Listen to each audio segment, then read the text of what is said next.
যদি P vector equal এত হয় তবে পি এর মান নির্ণয় করো, মানে এই পি ভেক্টরের মান নির্ণয় করতে হবে। তো দেখো মান নির্ণয়ের সূত্র কি, দেখো পি যে ভেক্টরটা আছে এটা থেকে আমরা মান নির্ণয় করব। তাহলে মান নির্ণয়ের সূত্র হচ্ছে ওই পি ভেক্টরকে মডুলাসের ভিতরে রাখবো এবং রুট সূত্র দিয়ে দেখো আই এর সহগ কত 2 তার উপর স্কয়ার প্লাস যে সহগ কত 1 তার উপর স্কয়ার প্লাস কে সহগ -2 তার উপর স্কয়ার। তাহলে এইখান থেকে আসে এটা 4 প্লাস 1 প্লাস 4 অতএব রুট 9 মানে কত 3। দেখো অ্যান্সার হবে ক। ওকে, আচ্ছা দ্বিতীয় যে এমসিকিউটা আছে দেখো দুটি ভেক্টরের মান সমান।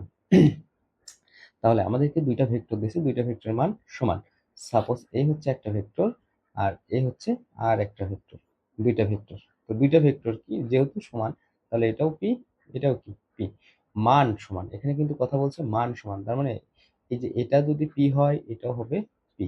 হ্যাঁ, দুইটা ভেক্টর কি দুইটা ভেক্টরের মান সমান এবং এদের লব্ধির মান যে কোনো একটি সমান। এদের যে লব্ধিটা এই লব্ধিটাও এই দুইটার যে কোনো একটা সমান, তার মানে এটাও কি পি।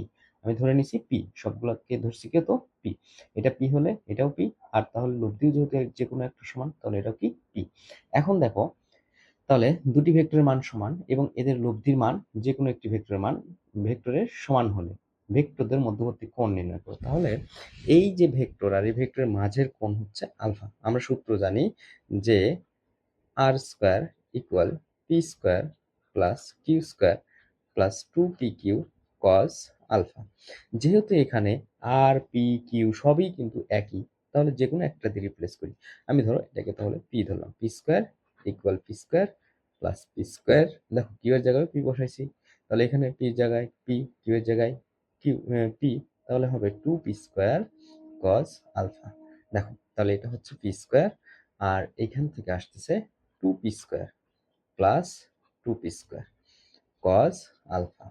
এই দুইটার ভিতর থেকে আমি 2p স্কোয়ার কমন নিলাম, কমন যদি নেই 1 প্লাস cos আলফা আর এই পাশে পি স্কোয়ার, তাহলে এখান থেকে পি স্কোয়ার কেটে যায়, অতএব বা আসে কিন্তু হাফ ইকুয়াল 1 প্লাস cos আলফা, বা এখান থেকে ক্যালকুলেশন করলে আসবে cos আলফা ইকুয়াল মাইনাস হাফ। দেখো মাইনাস হাফ যদি হয় তাহলে আলফা equal cos inverse minus half, মানে আসবে 120 ডিগ্রি। তাহলে দেখো অ্যান্সার হবে 120 ডিগ্রি। এখন এত বড় এমসিকিউ তো তুমি পরীক্ষার খাতায় এইভাবে করতে পারবে না। তাহলে এইভাবে যদি না করতে পারো তাহলে শর্টকাট টেকনিক যেটা সেটা হচ্ছে যখনই তুমি দেখবা দুটা ভেক্টর মান সমান এবং লব্ধির মান এদের যে কোনো একটা সমান, সেই ক্ষেত্রে তুমি মনে রাখবা এটা সবসময় কি 120 ডিগ্রি হবে। ওকে, তাহলে অ্যান্সার হচ্ছে 120 ডিগ্রি। আশা করছি এই প্রশ্নগুলো তোমরা বুঝতে পারছো। আমাদের ভিডিও যদি তোমাদের ভালো লাগে বা এই ভিডিওতে যদি কোনো উপকার হয় তাহলে তুমিও তোমার বন্ধুর কাছে শেয়ার করে ভিডিওটি পাঠিয়ে দিতে পারো, যেন সেও দেখে উপকৃত হতে পারে। ধন্যবাদ সবাইকে।